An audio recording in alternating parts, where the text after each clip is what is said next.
Mengapa saya begitu peduli dengan ketidakadilan pada dunia Islam, padahal saya bukan seorang Muslim? C.J. Warleman, seorang Australia, seorang jurnalis dan pengarang buku. Dia memiliki kisah yang menarik karena pada masa mudanya, dia adalah saksi mata kasus teror di Bali yang merupakan aksi teroris Islam saat itu. Hal ini membuatnya menjadi seorang Islamofobia, anti-Islam garis keras, yang selanjutnya akan merubah jalan hidupnya hingga saat ini. In fact, I was an Islamophobe. Pada tahun 2005 lalu, dia menjadi saksi mata kasus teror di Bali. Suatu malam ketika dua pelaku bom bunuh diri meledakkan diri mereka sendiri di tengah perempuan dan anak-anak di pantai Jimbaran.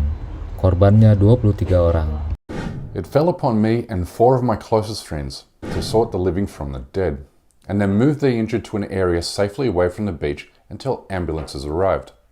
That night would forever change the trajectory of my life, because until that moment I had never given Islam a second thought, even though I had lived permanently in Indonesia for 2 years at that point.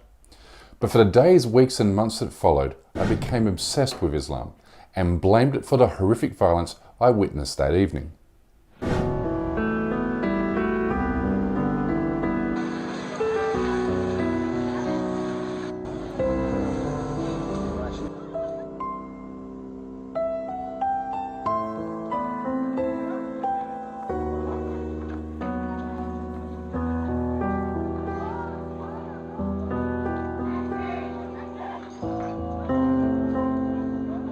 Hal itu membuat dirinya sangat terguncang. Dan sejak saat itulah dia beralih dari agnostik ke ateis yang benar-benar sangat membenci Islam. The anti-religious books of Richard Dawkins, Christopher Hitchens, Sam Harris, and others made me believe Islam was responsible for terrorism.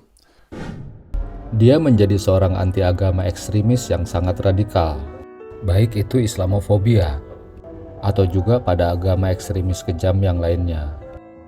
Propaganda melawan teror yang dipimpin oleh Amerika dimulai pada tahun 2005. We were being led to believe the Quran was responsible for 9/11, the London bombings, and the attack I witnessed in Bali. We were told that this was a clash of civilizations, that Islam has bloody borders, while the invasions of Iraq and Afghanistan were sold as civilizing missions. Dan pada tahun 2008, dia menerbitkan buku yang populer di kalangan kelompok anti-Islam. You see, Islamophobia is seductive because it feels good, for it allows you to believe it's they who are backwards and barbaric, and it's we who are enlightened and civilized. It's the great lie told by all colonial powers to justify the pacification and subjugation of those who stand in the way of our capitalist exploits and imperial projects. It allows you to forget the horrors and injustices carried out in our name against the less fortunate other. Islamophobia also allows you to pretend that European colonialism never destroyed civic, social and political life in Muslim-majority countries it occupied. It allows you to pretend violence in Muslim-majority countries is the product of ancient rivalries and not the legacy of colonial, divide and rural strategies. Islamophobia also allows you to pretend the problems within our own societies are not the products of our choices, but rather the import of an external other. Ini bukan salah kita, tapi salah mereka. Itulah agenda Islamofobia. Saat itu dia sedang menetap di Indonesia, sehingga dapat berkomunikasi langsung dengan masyarakat Islam dan berdiskusi dengan para ulama.